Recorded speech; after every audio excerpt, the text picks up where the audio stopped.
Hello friends, welcome to our YouTube channel study our life. तो आज से आप देखने वाले हैं एसएससी एमटीएस का प्रैक्टिस सेट, जो कि आपका टोटल इसमें 15 प्रैक्टिस सेट दिया हुआ है। और ये जो है किरण पब्लिकेशन का बुक है। टोटल नया आपका प्रैक्टिस सेट है। इसमें आपको प्रीवियस ईयर भी देखने को मिलेगा और ये 2023 का जो एग्ज़ाम होगा उससे रिलेटेड आपका ये प्रैक्टिस सेट है। तो आज से हम स्टार्ट कर रहे हैं प्रैक्टिस सेट को। टोटल 15 प्रैक्टिस सेट है, इसमें आप देख ही सकते हैं। हर एक प्रैक्टिस सेट में आपको 90 प्रश्न देखने को मिलेंगे। तो चलिए आज हम मॉक टेस्ट फर्स्ट को स्टार्ट करते हैं, जिसमें आपका क्या क्या पढ़ना होगा। 25 मैथ्स होगा, रीजनिंग होगा, इंग्लिश होगा, जीके जीएस होगा। ठीक है, तो इस सारे सब्जेक्ट को हम सेक्शन वाइज देखेंगे। सेक्शन 1 में आप देखेंगे कि आपका मैथ और रीजनिंग दिया हुआ है। सेक्शन 2 में आप देखेंगे कि आपका इंग्लिश और जीके जीएस मिलेगा। ठीक है, स्टैटिक्स जो भी होगा वो देखेंगे। तो चलिए देखते हैं सारे प्रश्न को। और मैथ वगैरह में जितना यहाँ पे हमसे कैलकुलेशन हो पाएगा उतना हम यहाँ पे बता देंगे। बाकी एक्सप्लेनेशन आपको ज़्यादा इस बुक का जो एक्सप्लेनेशन है वो पीडीएफ के माध्यम से टेलीग्राम पे अपलोड कर देंगे, आप लोग वहाँ से जाके ले लीजिएगा। ठीक है, तो देखते हैं पहले प्रश्न क्या कह रहा है। पहला प्रश्न आपका मैथ से है और पहला प्रश्न कह रहा है कि 3 संख्या है 1:2:3 के अनुपात में। ठीक है, पहले क्या बोला कि 3 संख्या है 1, 2 और 3 के रेशियो में। उनमें प्रत्येक में आपको क्या करना है, 5 जोड़ना है। तो 3 संख्या मान लीजिए, 1 को x मान लीजिए। ठीक है, दूसरा 2x है और तीसरा क्या है 3x है। आपको क्या करना है, प्रत्येक में 5 जोड़ना है। तो प्रत्येक में 5 जोड़ने के लिए सबसे पहले हम क्या करेंगे, x और 2x में क्या करते हैं, 5 जोड़ देते हैं। ठीक है, एक मिनट, तो यहाँ पे हम इसको ऊपर लिखते हैं ताकि बनाने में सही होगा। ठीक है, तो यहाँ पे हम क्या करेंगे कि 3 संख्या क्या लिए, x लिए। ठीक है, 2x लिए और तीसरा क्या लिए, 3x लिए। अब क्या कह रहा है कि प्रत्येक में आपको 5 जोड़ना है और ये संख्या जो है वो संख्या आपका क्या बन के आएगा, 2:3:4 के रेशियो में बन के आएगा। 2:3 और 4 अनुपात में हो जाती है, तो तदनुसार वो संख्या ज्ञात कीजिए। तो ये तो आपका क्वेश्चन के बाद हमने लिख डाला। अब देखिए क्या कह रहा है, तो x + 5, पहले x का वैल्यू निकाल लेते हैं। ठीक है, और 2x + 5, क्योंकि हमसे कहा गया है कि सब में 5 जोड़ने के लिए, तो सबसे पहले x और 2x को मान के हम x का वैल्यू फाइंड कर लेंगे। बराबर कितना हो जाएगा, 5 जोड़ने पे 2/3 इसको लिख सकते हैं। ठीक है, अब क्रॉस मल्टीप्लिकेशन कीजिएगा तो क्या आ जाएगा, 4x आ जाएगा। यहाँ पे लिख देती हूँ 4x, 2 दूना 4, उसके बाद 4x हो जाएगा। उसके बाद कितना हो जाएगा, 5 दूना 10, प्लस में 5 दूना 10 बराबर। अब इसको कीजिए मल्टीप्लाई यहाँ से, तो x को 3 से कीजिएगा 3x हो जाएगा और 5 को 3 से कीजिएगा कितना हो जाएगा, 15 हो जाएगा। अब इससे जब हम लोग x का वैल्यू, इक्वेशन आपका निकल के आ गया सामने, x का वैल्यू आप निकालेंगे तो x का वैल्यू आपका निकल के कितना आ जाएगा फ्रेंड्स, तो x का वैल्यू आपका 5 निकल के आ जाएगा। ठीक है, क्योंकि 4x में से 3x गया तो 1x बच गया। ठीक है, और 15 में से 10 गया तो 5 बचा, तो x तो आपका निकल के आ गया। अब क्या करना है कि x का वैल्यू जो हमारे पास 5 निकल के आया है उस सब को यहाँ पे डाल के 1x, सॉरी यहाँ पे नहीं, 1x कहने का मतलब, x कहने का मतलब क्या, 5 तो हो ही गया ये x का वैल्यू। 2 तो 2x कहने का मतलब क्या हो जाएगा, 5 से मल्टीप्लाई कर दीजिए 10, और 3x कहने का मतलब क्या, 3 को 5 से मल्टीप्लाई कीजिए 15, तो आ गया रेशियो 5, 10 और 15 के रेशियो में। देखिए तो ऑप्शन क्या कह रहा है आपसे, ऐसा ऑप्शन है क्या, 5, 10 और 15, 5, 10 और 15, ऑप्शन डी बिल्कुल करेक्ट ऑप्शन है। चलिए अगले प्रश्न को देखते हैं। अगला 2 नंबर प्रश्न देखेंगे। 2 नंबर प्रश्न आपसे क्या कह रहा है कि एक व्यक्ति 3 गाय और 8 बकरी 47,200 रुपये में खरीदता है। यदि उसने 8 गायें और 3 बकरियां खरीदी होती तो उसे 53,000 और देने होते। तदनुसार एक गाय का क्रय मूल्य कितना होगा। तो गाय का क्रय मूल्य निकालना है, तो सबसे पहले एक गाय का क्रय मूल्य हम निकाल लेते हैं। एक गाय का क्रय मूल्य हमको पता नहीं है, 100 रुपया था। और एक बकरी का कितना था वो भी हमें पता नहीं है, तो वो y रुपया मान लीजिए। ठीक है, एक गाय और एक बकरी का, दोनों का XY हो गया। कलर चेंज कर देते हैं, हो गया XY। अब क्या करना है आपको कि सबसे पहले इस दोनों से देख लेना है, क्या कर रहा है कि 8 बकरी और 3 गाय की कीमत कितना है, 47,200 ना, तो 3x प्लस कितना कर दीजिए, 8y बराबर कितना कर दीजिएगा, 47,000। 200, इससे इक्वेशन 1 फाइंड हो गया। देखिए इतना हमको पता है कि आप लोग इतना बेसिक नहीं बनाइएगा, आप सभी लोग बहुत इंटेलिजेंट हैं, सभी लोग आप लोग ट्रिक से बनाइएगा, बट मैं आपको बेसिक बताती हूँ, ठीक है। तो इक्वेशन 1 निकल के आ गया, ठीक है। अब इसी से इक्वेशन 2 निकाल लीजिए, इक्वेशन 2 भी वही चीज़ कर रहा है, बस ये नंबर जो है आपका पलट गया है, ठीक है। तो 8 गाय और 3 बकरी बोल रहा है, तो 8x प्लस 3 बकरी, 3 बकरी का 3x 3y हो जाएगा यहाँ पे, हाँ 3y हो जाएगा, बराबर कितना हो जाएगा, इसमें जो है और इसका वैल्यू जोड़ दीजिएगा, कितना 53,000, दोनों का वैल्यू आप जोड़ दीजिएगा तो कितना आ जाएगा 100,200, ठीक है। कहाँ से आया, तो ये जो 5300 है और ये जो आपका टोटल 47,200 है, 53,000 है और 47,200 है, दोनों को जोड़ दिए तो ये आ गया। अब 2 इक्वेशन हमारे पास निकल गया, ठीक है। एक इक्वेशन निकल के आया 3x प्लस 8y। अब क्या करना है, अब हमको इक्वेशन को क्या करना है, इक्वल करना है। इक्वल करने के लिए क्या करेंगे, इसमें से कोई एक संख्या लेके ऊपर नीचे मल्टीप्लाई कर देंगे। अगर आप 8 ले रहे हैं तो 8 को यहाँ मल्टीप्लाई कीजिए और 3 को यहाँ पे मल्टीप्लाई कीजिए, इक्वेशन आपका सेम हो जाएगा। इक्वेशन सेम हो जाएगा, आप सेम होने के बाद क्या करना है, आपको x का वैल्यू फाइंड करना है, ठीक है।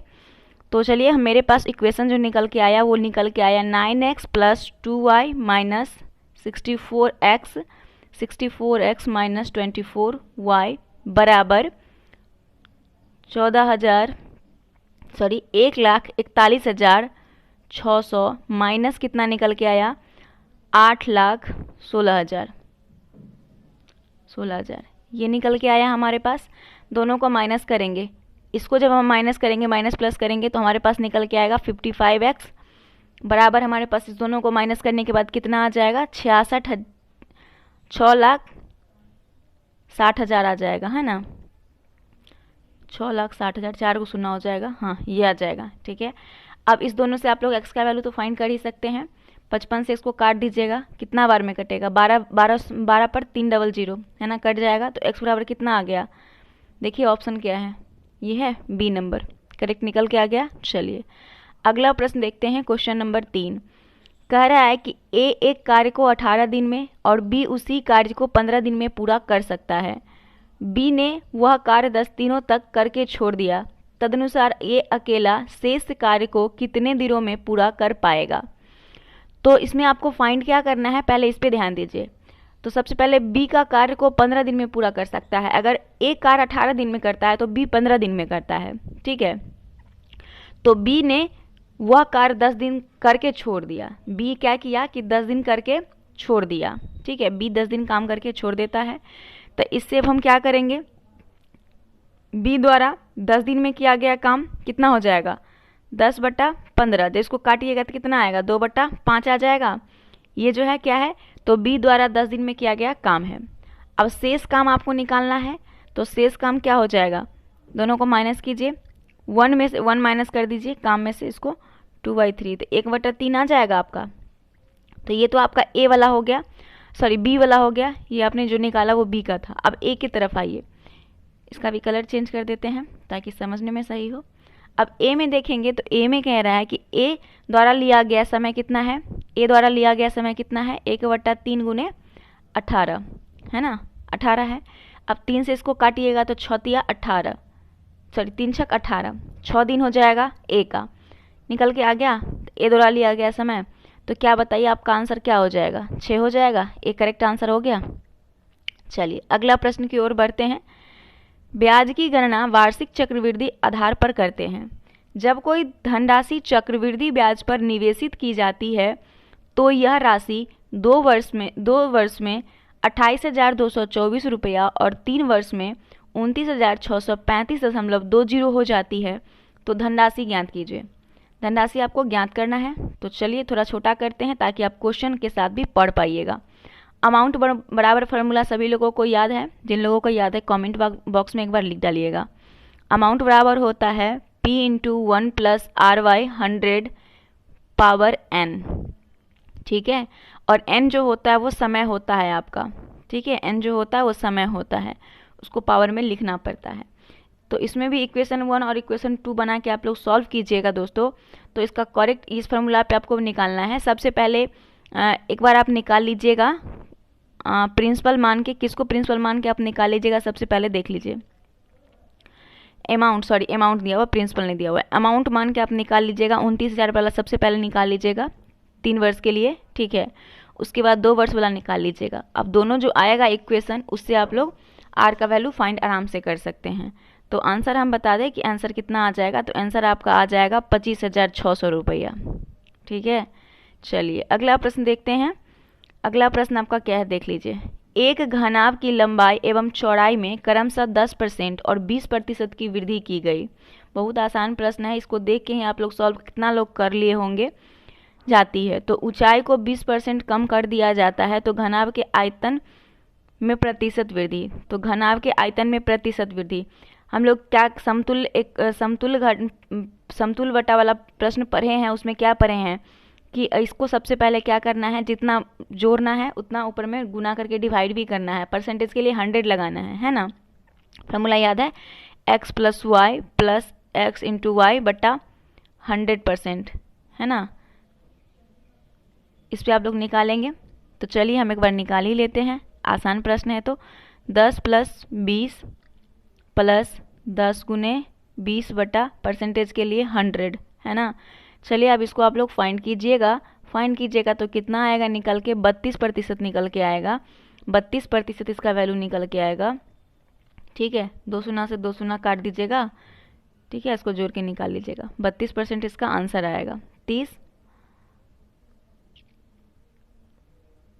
और 1 से 1 कट गया था ना यहाँ, तो ये हो गया 32%, ठीक है। 32% ये तो आपका निकल के आ गया। अब क्या करना है, आपसे प्रश्न ये नहीं पूछा गया है घनाभ के आयतन प्रतिशत में वृद्धि, है ना। तो 32 एवं -20 के समतुल्य एकल में वृद्धि क्या क्या हो जाएगा प्रतिशत में। तो 32 एवं -20% के समतुल्य एकल वृद्धि प्रतिशत क्या हो जाएगा, 32 - 20 - 32। सेम चीज़ करना है आपको, इसमें ये कर दीजिएगा और 100 से गुना कर दीजिएगा। सेम चीज़ लगाए हैं, बस यहाँ पे हम इसको चेंज किए हैं, जो 10 लिए थे उसको यहाँ पे चेंज किए हैं, ठीक है। बाकी सेम कीजिएगा तो आपको निकल के आएगा 5.3/5%। Option number 4। अगला प्रश्न देखेंगे, 6ठा नंबर। एक नल ए किसी टंकी को 20 घंटे में भर सकता है, नल बी उसी टंकी को 30 घंटे में भर सकता है। यदि दोनों नलों को एक साथ खोला जाता है तो टंकी को भरने में कितना समय लगेगा। तो समय बराबर आपको पता है क्या करना है, सबसे पहले कितना समय लगेगा ये पता करना है। तो नल ए, ठीक है, नल ए एवं बी द्वारा 1 घंटा में टंकी का भरा गया भाग कितना होगा। 1 घंटा में ए और बी के द्वारा भरा गया भाग कितना होगा, 1/20 + 1/30। दोनों का निकाल लीजिए, 20 और 30 का एलसीएम लीजिएगा, कितना आएगा, 60 आएगा। और 20 × 60, 3 × 3 + 30 दूना 60, 2 हो जाएगा। 3 दूनी 5, 5/60 काट लीजिए इसको, 1/12 आंसर आ जाएगा। तो समय 12 घंटा का हो जाएगा, 12 घंटा का, ठीक है। चलिए अगला प्रश्न की ओर बढ़ते हैं। यदि ब्याज को अर्धवार्षिकी जोड़ा जाए तो 80,000 की धनराशि 10% वार्षिक चक्रवृद्धि ब्याज दर पर कितने समय में 92,610 हो जाएगी। 92,610 हो जाएगी। तो क्या करना है, यहाँ पे आपको अर्धवार्षिक पूछा है, तो समय बराबर मान लीजिए अर्धवार्षिक क्या हम लोग टी लिख सकते हैं। टी क्या है, अर्धवार्षिक है, ठीक है। अर्ध मतलब आधा समय है।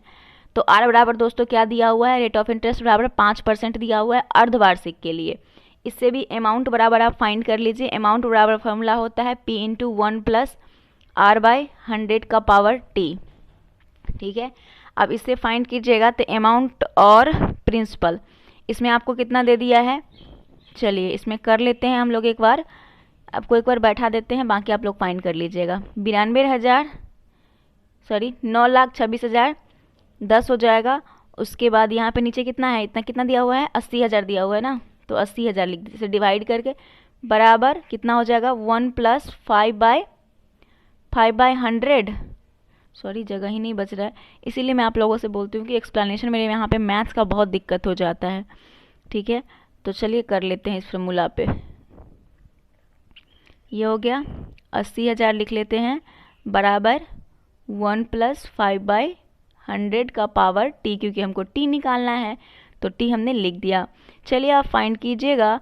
तो फाइंड करने के बाद ये आपका फाइंड करके कितना आ जाएगा, 21/20 पावर टी आ जाएगा, ठीक है।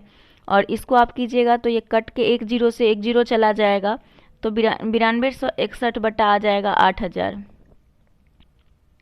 ठीक है, 8000 आ जाएगा, इतना आ गया।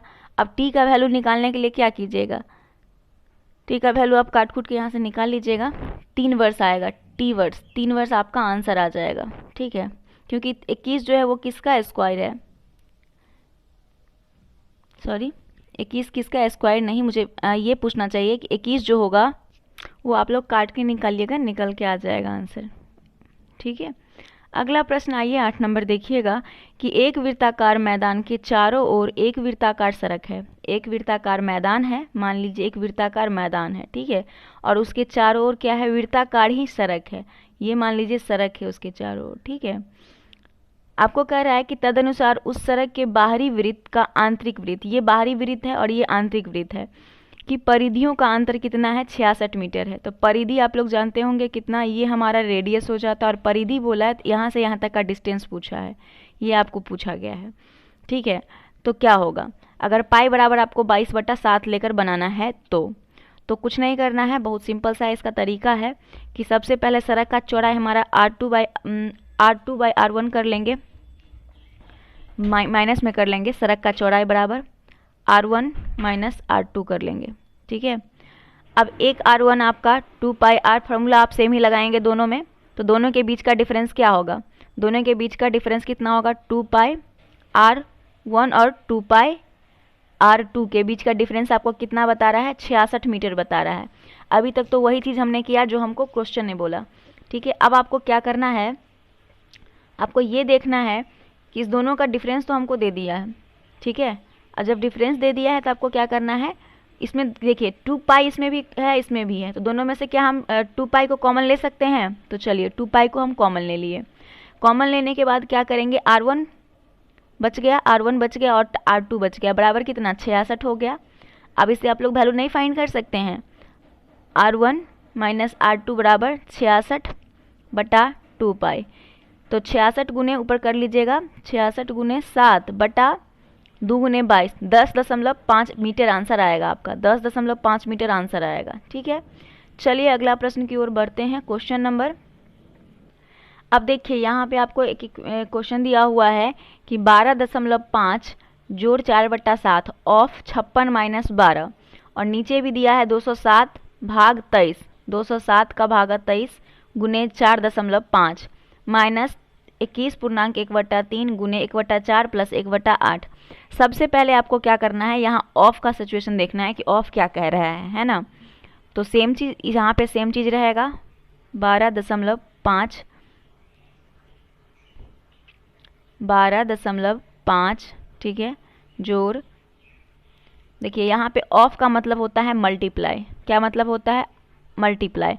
अब 7 8 56 कर दीजिए, काट दीजिएगा, कितना आ जाएगा, 8 चौक 32 आ जाएगा, तो डायरेक्ट यहाँ पे हम 32 लिखते हैं, माइनस कितना है, 12 है। चलिए ऊपर का चीज़ तो सॉल्व हो गया। अब नीचे आइए, नीचे में सबसे पहले हम ब्रैकेट का यूज करेंगे, और 207 है और 23 है, इस दोनों को डिवाइड कीजिएगा, इस दोनों को डिवाइड कीजिएगा और इससे मल्टीप्लाई कीजिएगा, ठीक है।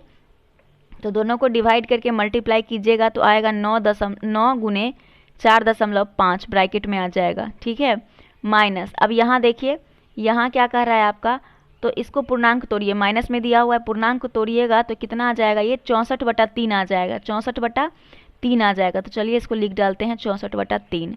गुना किससे करना है, इस दोनों को सॉल्व कीजिएगा फ्रैक्शन वाला ऐड करके, तो आपका आ जाएगा 8, दोनों का एलसीएम 8 हो जाएगा, 3, हाँ 3/8 हो जाएगा, बीच में साइन मल्टीप्लाई का है तो मल्टीप्लाई का साइन, 3/8 हो गया, ठीक है। चलिए ये इक्वेशन आपका निकल के आ गया।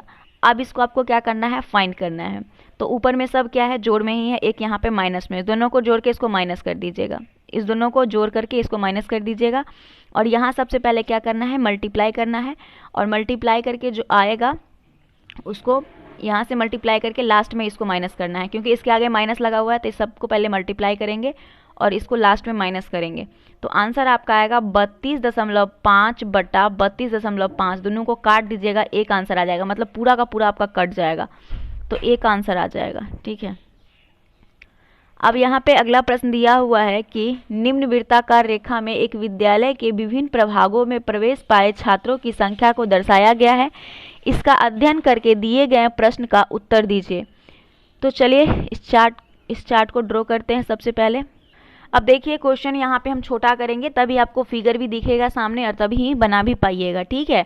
तो देखिए यहाँ पे कह रहा है कि यदि विज्ञान में 1000 छात्र हों तो वाणिज्य के छात्रों की संख्या विधि के छात्रों से कितनी ज़्यादा है।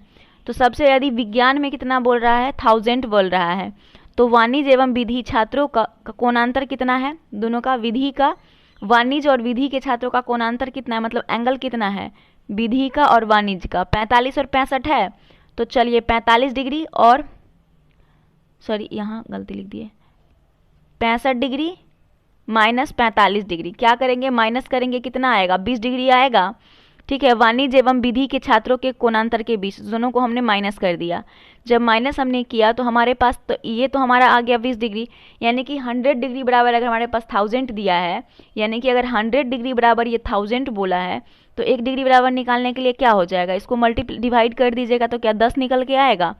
तो जब 1 डिग्री बराबर आपको 10 हो गया तो 20 डिग्री बराबर क्या हो जाएगा, मल्टीप्लाई कीजिएगा 200 आ जाएगा, 200 इसका करेक्ट आंसर हो जाएगा, ठीक है। चलिए अगला प्रश्न देखते हैं 11 नंबर। 11 नंबर यहाँ नीचे ग्राफ दिया हुआ है, उससे रिलेटेड आपका प्रश्न है कि दिए गए ग्राफ का अध्ययन करें और उसके बाद दिए गए प्रश्नों का उत्तर दे। ग्राफ 6 अलग अलग संस्थानों में से परीक्षा में उपस्थित उम्मीदवारों और उत्तीर्ण हुए उम्मीदवार की संख्या सैकड़ों को दर्शाता है। तो चलिए यहाँ पे ग्राफ देखते हैं, चलिए, और इधर क्वेश्चन दिया हुआ है, ठीक है। तो क्वेश्चन पढ़ते हैं, क्या कह रहा है कि सभी संस्थानों से उत्तीर्ण हुए छात्रों की औसत संख्या ज्ञात कीजिए। तो सभी उत्तीर्ण हुए छात्रों की संख्या का औसत आपको ज्ञात करना है। तो देखना है कि सबसे पहले कितना कितना छात्र है जो उत्तीर्ण हुआ है। तो जो ब्रैकेट, जो इसमें बॉक्स खाली है वो उत्तीर्ण उम्मीदवार है। तो इसमें क्या है, 12 है, इसमें 20 है, इसमें आपका 8 है, इसमें 26 है और इसमें 18 है। सभी को क्या करेंगे, औसत निकालने के लिए सभी को जोड़ देंगे और जितना है उसे डिवाइड कर देंगे। तो चलिए कर लेते हैं, 12 + 20 + 8 + 26 + 18 और गुना 100, क्योंकि आपको पूछा गया है कि इसमें गुना 100 कर दीजिएगा, बटा 5, क्योंकि 5 है ना, 1 2 3 4 5, तो टोटल आपका आ जाएगा 84/5 गुने 100। अब इसको फाइंड कीजिए 84/5 को गुने 100 से, तो 84/5 5 से कट जाएगा, 20 पंचे 100 और इसको मल्टीप्लाई कर दीजिएगा, 1680 आ जाएगा, 1680। चलिए 1600 आंसर है, देखते हैं, 1680 है आंसर, बिल्कुल 4 नंबर करेक्ट आंसर हो जाएगा। 12 नंबर प्रश्न को देखते हैं। 12 नंबर प्रश्न क्या कह रहा है कि दी गई तालिका का अध्ययन कीजिए और नीचे दिए गए प्रश्नों का उत्तर दीजिए। तालिका विभिन्न देशों में विभिन्न वर्षों में किसी क्रिकेट खिलाड़ी द्वारा बनाए गए रनों की संख्या को दर्शाता है। तो सबका रन यहाँ पे दिया हुआ है, आपको क्या करना है, क्वेश्चन क्या कर रहा है कि किस देश में खिलाड़ी ने 4 वर्ष में कुल मिलाकर सर्वाधिक रन बनाए हैं। तो किस देश में खिलाड़ी ने 4 वर्ष में कुल मिलाकर सर्वाधिक रन बनाए हैं। तो चलिए सबसे पहले यहाँ पे हम डाटा देखते हैं, डाटा के अकॉर्डिंग करेंगे। तो दिए गए 4 वर्ष को मिलाकर स्कोर किए गए रनों की संख्या अगर हम देखें तो कितना हो जाएगा, 30 25 30 25 फिर 25 फिर 52। तो ये सेक्शन कितना आ जाएगा, 132 ए वाला का। बी वाला का देखेंगे, ऐसे ही सबको ऐड कीजिएगा तो 142 आ जाएगा। सी वाला को ऐड करेंगे तो कितना आएगा, सी वाला को ऐड करने पर आपका आ जाएगा 173 और डी वाला को ऐड करने पर आपका आ जाएगा 200, ठीक है। इस तरीके से हम कर लिए। अब क्या है, इसमें पूछा गया है कि सबसे ज़्यादा, देख सकते हैं किस सबसे ज़्यादा किस में है, 200 वाला में, मतलब डी सेक्शन में, तो ऑप्शन ए हो जाएगा। कुछ था, बहुत इजी प्रश्न था। 13 नंबर प्रश्न देखेंगे दोस्तों कि एक कमरे की चारों ओर दीवार का क्षेत्रफल 120 वर्ग मीटर है। एक कमरे के चारों दीवारों का क्षेत्रफल 120 वर्ग किलोमीटर है, उसकी लंबाई चौड़ाई की दुगुनी है। यदि कमरे की ऊंचाई 4 मीटर है तो फर्श का क्षेत्रफल बताइए। फर्श का क्षेत्रफल, तो सबसे पहले कमरे का चौड़ाई हमको तो पता होना चाहिए। कमरे का चौड़ाई क्या है, कमरे का चौड़ाई यानी कि ब्रेथ बराबर जो दिया हुआ है वो x मीटर दिया हुआ है और लेंथ बराबर दिया हुआ है 2x मीटर। तो कमरे के चारों दीवार का क्षेत्रफल बराबर कितना दिया हुआ है, 120 दिया हुआ है। अब इससे हम क्या करेंगे, जब हमको ये क्षेत्रफल पता है और एल बी एच आपको फाइंड करना है ना, एल बी फाइंड करना है। फॉर्मूला क्या होता है, फॉर्मूला क्या होता है, चारों दीवार का क्षेत्रफल बराबर, तो आप लोग कमेंट करके एक बार बता दीजिएगा। यहाँ पे हम बनाते हैं 2 into H L plus B बराबर 120 हो गया। आप इसे फाइंड कीजिएगा तो कितना आएगा, 2 इंटू होता है ना, 2 इंटू होता है, तो 2 इंटू से जब इसको फाइंड करेंगे तो h बराबर हमारे पास 4 है, h बराबर हमारे पास क्या है, 4 है, 4 मीटर दिया हुआ है ना h बराबर, तो h जो हमारे पास 4 है तो 2 इंटू 4 और बाकी 2x प्लस x बराबर 120। तो इससे आप x का वैल्यू निकाल लेंगे, x का वैल्यू निकालेंगे तो आपका आ जाएगा x का वैल्यू, x बराबर आ जाएगा 120/24। जब काटिएगा तो 5 मीटर आएगा। तो अब आपको क्या करना है, लंबाई 2x था, हमने 2x माना था, तो 2x बराबर इसको गुना कर दीजिएगा, 10 लंबाई आ गया। और फर्श का क्षेत्रफल, फर्श का क्षेत्रफल फाइंड करना है, तो 10 गुने 5 कितना हो जाएगा, 50 हो जाएगा, 50 वर्ग मीटर। तो क्या 50 वर्ग मीटर करेक्ट आंसर नहीं होगा। चलिए 14 नंबर प्रश्न की ओर बढ़ते हैं। एक आदमी 2000 10% चक्रवृद्धि ब्याज पर उधार लेता है। यदि वह हर वर्ष के अंत में 500 अदा कर देता तो तीसरे वर्ष की शुरुआत में शेष ऋण क्या होगा।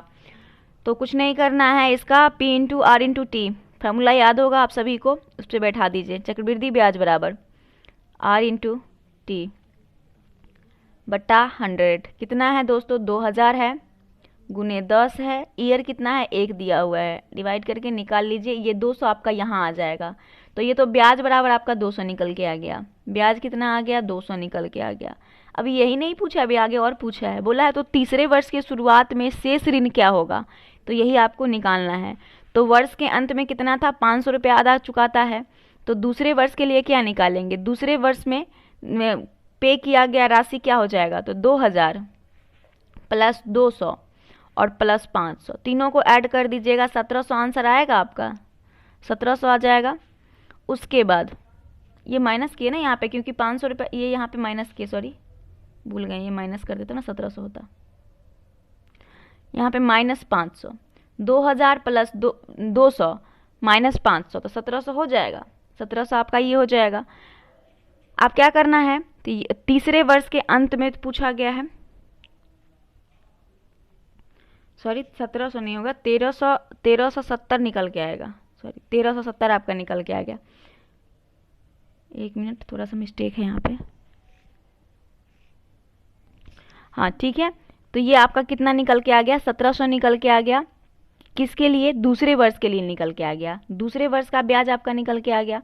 अब चलिए इसी से अब हम नेक्स्ट निकालते हैं, दूसरे वर्ष के ब्याज को इसी से फाइंड कर लेते हैं। इसका प्रिंसिपल तो आपको निकल के आ गया ना, अब दूसरे वर्ष का जो प्रिंसिपल निकल के आ गया तो इसे निकाल लीजिएगा, P into R into T पे, तो 1700 गुने 100 मल्टीप्लाई 1 बटा 100, तो कितना 170 आ जाएगा, 0 से 0 कट जाएगा, 170 आपका आ जाएगा। तो ये हो गया। अब कह रहा है कि वर्ष के अंत में 500 रुपया चुकाता है, तो तीसरे वर्ष के लिए कुल देय राशि कितना हो जाएगा, कितना लास्ट में वो कितना दिया, 1700 दिया, 1700 दिया प्लस 170 दिया माइनस 500 कर दीजिए, तो 1370 इसका आंसर हो जाएगा। अलग अलग दोनों का निकाल के पहले उसका दोनों को माइनस प्लस कर दीजिएगा। 15 नंबर क्वेश्चन है कि यदि 24% की एकल छूट 20% और x% की दो क्रमिक छूट के बराबर है तो x का मान ज्ञात कीजिए। तो एकल समतुल्य छूट क्या हो जाएगा, x plus y minus x into y बटा 100%। ठीक है, तो y बराबर आपको 20, यहाँ पे y बराबर क्या दिया हुआ है, 20 दिया हुआ है, y बराबर क्या दिया हुआ है 20, क्योंकि कह रहा है कि 20% और x% की दो क्रमिक, तो y बराबर आपको 20 दिया हुआ है। तो इससे अब अगर आप फाइंड करेंगे तो यहाँ पे क्या हो जाएगा, 20 प्लस x, एक मिनट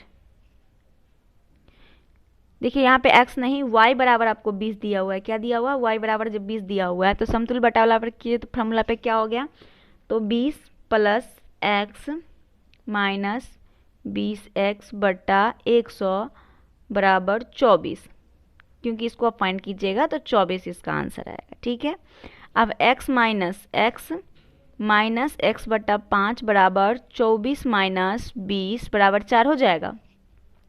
ठीक है, अब इसे आप लोग क्या कीजिएगा कि 4 यहाँ पे आपका जब ये इक्वल टू में है, यहाँ पे 4 जो है इक्वल टू में है, इसको इधर से मल्टीप्लाई कीजिएगा तो 4x हो जाएगा। 4x बाई 5 लिख सकते हैं इसको। ये x बटा 5 जो है यहाँ पे ये देख सकते हैं कि x बटा 5 जो था उसको हम जब 4 से मल्टीप्लाई किए तो 4x बाई 5 लिखेंगे इसको। तो जिसको निकालना रहता है कहाँ, उसको इक्वल टू में लेते हैं, ठीक है। तो बराबर 4 हो गया। अब ये इतना बराबर 4 हो गया तो इसको निकालने के लिए क्या करेंगे, x बराबर निकालने के लिए 4 गुने 5 बटा 4 यानी 5% आपका आंसर नहीं आएगा, 5% आंसर आएगा। बहुत आसान है। चलिए 5% आंसर मतलब ए हो जाएगा। अगला प्रश्न देखिए 16 नंबर। यदि 10 पुरुष या 20 स्त्रियां या 40 बच्चे एक कार्य को 7 महीने में कर सकते हैं तो 5 पुरुष 5 स्त्रियां 5 बच्चे एक साथ उस कार्य का आधा कार्य कितने समय में कर सकते हैं। तो 10 पुरुष बराबर 20 महिला, क्या है 10 पुरुष बराबर 20 महिला है, ठीक है। उसके बाद तो इसके बराबर तो एक पुरुष बराबर 2 महिला मतलब हो गया, एक पुरुष बराबर 2 महिला मतलब, है ना। और 4 बच्चा उसके बराबर है, 4 बच्चा उसके बराबर है। तो एक महिला बराबर आप 2 बच्चे लिख सकते हैं, एक महिला बराबर 2 बच्चे बता सकते हैं। अब चलिए आपको क्या करना है, सबको पहले जोड़ना है, 5 पुरुष 5 महिला 5 बच्चे, सबको जोड़िएगा तो क्या आएगा, तीनों बराबर हो गया। अब तीनों आपका बराबर हो गया, 5 पुरुष 5 महिला 5 बच्चे, तीनों बराबर हो गया। अब सबका देखिए यहाँ पे दिया हुआ है 20, 10 और यहाँ पे 40 दिया हुआ है। तो सबके कार्य को आप जब कीजिएगा तो क्या हो जाएगा, 20 प्लस 10 प्लस 5, 5 क्यों, क्योंकि 5 बच्चा है, ठीक है। तो 5 बच्चे को करेंगे अगर हम तो आपको जोड़ने के बाद आ जाएगा तीनों 35 बच्चे आ जाएंगे। 35 टोटल बच्चा कितना हो गया, 35 बच्चा हो गया। तो जब टोटल बच्चा हमारे पास 35 हो गया तो आपको क्या करना है कि M1 और D1 बराबर क्या होता है, M2 और D2 यानी कि मंथ और दिन बराबर, है ना, ये होता है। तो M1 हमारे पास कितना है 40 गुने और D कितना है D1 कितना है 7 है, बराबर यहाँ पे M कितना है M2 कितना है 35 निकल के आया और D2 हमको फाइंड करना है।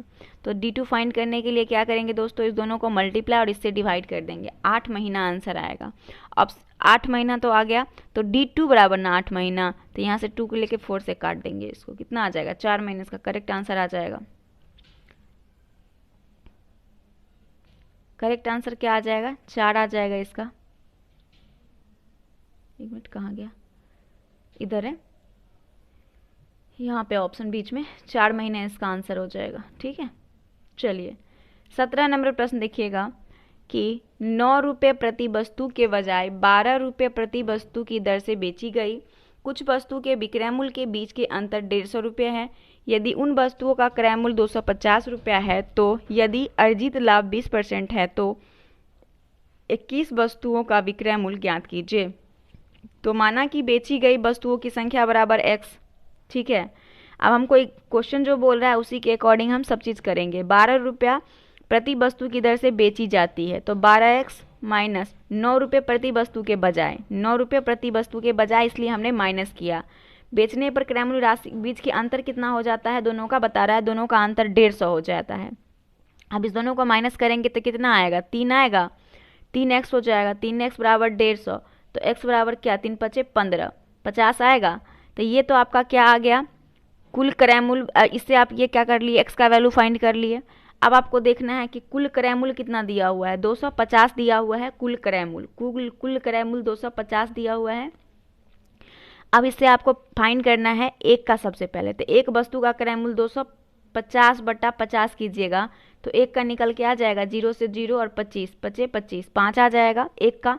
तो जब एक का 5 हो गया तो 20% लाभ पर उसका विक्रय मूल्य क्या हो जाएगा, 5 गुने 120 बट्टा 100।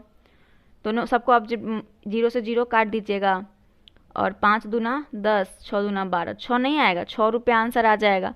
तो 6 नहीं, आंसर नहीं आएगा। अभी आगे और निकालना है, कह रहा है कि 21 वस्तुओं का विक्रय मूल्य ज्ञात करना है। तो ये तो 6 आ गया आपका, ठीक है, क्या आ गया, 6 रुपया आ गया। 6 रुपया आ गया तो 21 वस्तुएं का विक्रय मूल्य के लिए क्या करेंगे, 21 को 6 से गुना कर देंगे तो 126 आएगा आंसर, 21 को 6 से गुना करने पर, ठीक है। चलिए अगला 18 नंबर प्रश्न को देखते हैं। एक रेलगाड़ी 36 किलोमीटर घंटा की गति से चलकर एक खड़े हुए व्यक्ति को पार करने में 10 सेकंड लगाती है। तदनुसार वह 55 मीटर लंबाई के प्लेटफॉर्म को पार करने में कितना समय लगाएगी। तो ऐसा करने के लिए ट्रेन की गति पहले पता होना चाहिए, जो कि दिया हुआ है 36 किलोमीटर। कितना दिया हुआ है? 36 किलोमीटर। अब क्या करना है कि मीटर पर सेकेंड में आपको फाइंड करना है, किलोमीटर में दिया हुआ है, तो 36 गुने 5/18 से इसको मल्टीप्लाई कर रहे हैं, कितना आ जाएगा? 10 मीटर प्रति सेकेंड आ जाएगा दोस्तों। ठीक है, अब हमको क्या, तो ट्रेन की गति हमने फाइंड कर लिया, अब ट्रेन की लंबाई फाइंड करेंगे। ट्रेन की लंबाई क्या हो जाएगा? 10 सेकेंड में पार करता है ना, तो 10 गुने 10 बराबर 100 मीटर। 100 मीटर है, तो समय बराबर फाइंड करना है। समय बराबर फाइंड करना है तो 100 प्लस 55/10 जब फाइंड कीजिएगा इसको तो आ जाएगा आपका 15.5 सेकेंड आएगा। 100 प्लस 55/10 कीजिएगा तो ठीक है, यानी कि 100 को 55 जोड़ दीजिएगा, 100 में 55 जोड़ के 10 से डिवाइड कर दीजिएगा, आंसर आएगा 15.5। आपको इसमें होल में आंसर चाहिए होगा, क्योंकि ऑप्शन आपका होल में पूछा है, तो होल में करने के लिए क्या दिक्कत है? कुछ नहीं, 15 जमा 1/2 सेकेंड, 15 दूना 30 और 31, 31/2 इसको डिवाइड कर दीजिएगा, आंसर आ जाएगा। चलिए 19 नंबर प्रश्न है आपका। 19 नंबर प्रश्न कह रहा है कि एक आदमी 2000 रुपये में 400 संतरे खरीदता है, 260 रुपये में कितने संतरे बेचे जा सकते हैं ताकि उसे 30 रुपया का लाभ हो सके? तो एक नारंगी का क्रय मूल्य सबसे पहले फाइंड कीजिए। एक नारंगी का क्रय मूल्य क्या हो जाएगा? 2000/400 डिवाइड कीजिएगा, तो 2 शून्य से 2 शून्य गया, 4 पंचे 20 गया, 5 रुपया हुआ एक का। अब 30% लाभ के लिए पूछा है ना, तो 30% लाभ के लिए क्या हो जाएगा? एक नारंगी का विक्रय मूल्य, एक नारंगी का विक्रय मूल्य 30% लाभ के लिए, तो 5 का 30% लाभ के लिए ना, तो 130 लिख सकते हैं इसको। ये हो जाएगा बराबर परसेंटेज फाइंड करना है, तो 130 गुने 5/100 दोस्तों आपका 13/2, तो ये आंसर आएगा 13/2, ये आंसर आएगा। अब कह रहा है आपको कि 260 रुपये में कितने संतरे बेचे जा सकते हैं। ठीक है, तो 260 रुपये में बेचे गए नारंगियों की संख्या कितना? 260 और 13/2 आया, उसको डिवाइड दे दीजिए 13/2 से। तो इसको जब कीजिएगा तो 260 को इसको मल्टीप्लाई कर दीजिए और इस 13 से डिवाइड कर दीजिए, तो डिवाइड करने पे आपका आंसर आ जाएगा 40। कितना आ जाएगा? 40। 13 से डिवाइड करने पर 40 आंसर आएगा, है 4 में है। मैथ का आपका लास्ट प्रश्न है। अगला प्रश्न है आपका कि एक आयतकार सीट का परिमाप और क्षेत्रफल क्रमशः 42 मीटर और 108 वर्ग मीटर है, तो विकीर्ण की लंबाई ज्ञात करनी है। तो आयत की परिमाप अगर 42 मीटर दिया हुआ है, तो विकीर्ण बराबर आपको क्या करना है? आयत का परिमाप बराबर क्या होता है? 2 × L+B होता है, जो कि आपको इसके बराबर दिया हुआ है 42। तो L+B बराबर 42/2, क्योंकि हमको यही दोनों तो फाइंड करना है, तो L+B बराबर आपका 21 आ जाएगा। इसको काट दीजिएगा, तो 42 को दूसरे अगर काटिएगा तो 21 आ जाएगा।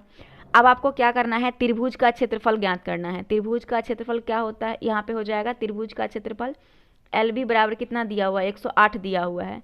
तो विकीर्ण की लंबाई, तो विकीर्ण की लंबाई यहाँ पे विकीर्ण की लंबाई पूछा गया है, तो विकीर्ण की लंबाई बराबर होता है L² + B² अंडर रूट।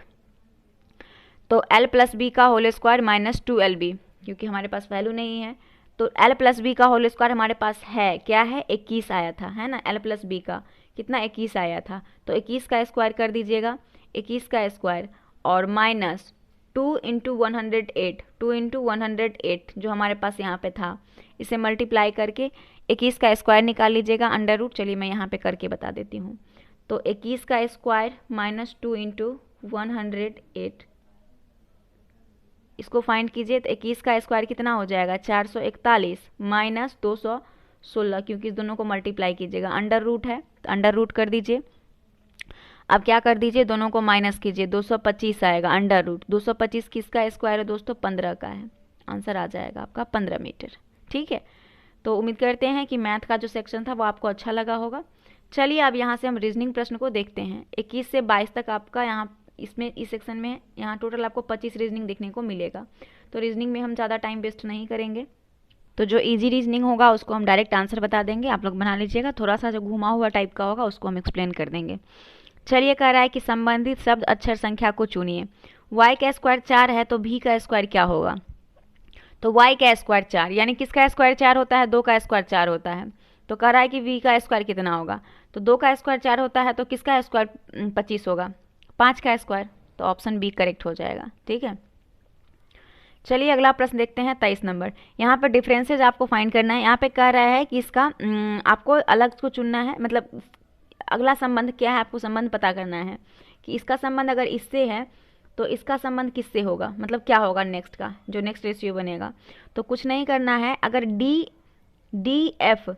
और डब्ल्यू के बीच देखिए, डी और डब्ल्यू के बीच, सॉरी, डी और डब्ल्यू को देखिए, डी और डब्ल्यू क्या है, दोनों एक दूसरे के अपोजिट हैं, है ना, दोनों एक दूसरे के अपोजिट हैं। जितना इधर से ABCD से पढ़िएगा तो 4 नंबर पे डी आएगा, उधर उल्टा पढ़िएगा तो डब्ल्यू 4 नंबर पे आएगा, ठीक है। उसी तरीके से F से U भी सेम चीज़ है, H से S सेम चीज़ है, J से Q सेम चीज़ है। मतलब एक सीधा से जितना पोजीशन पे है उतना उधर उल्टा से पोजीशन पे है। तो सेम चीज़ करेंगे, आप लोगों को विपरीत याद होगा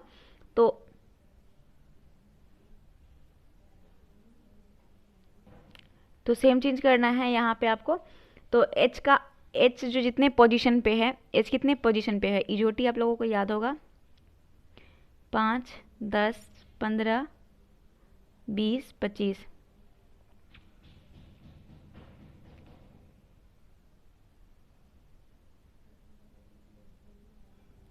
तो देख लीजिए, अब इससे आप लोग अनुमान लगा सकते हैं, ठीक है।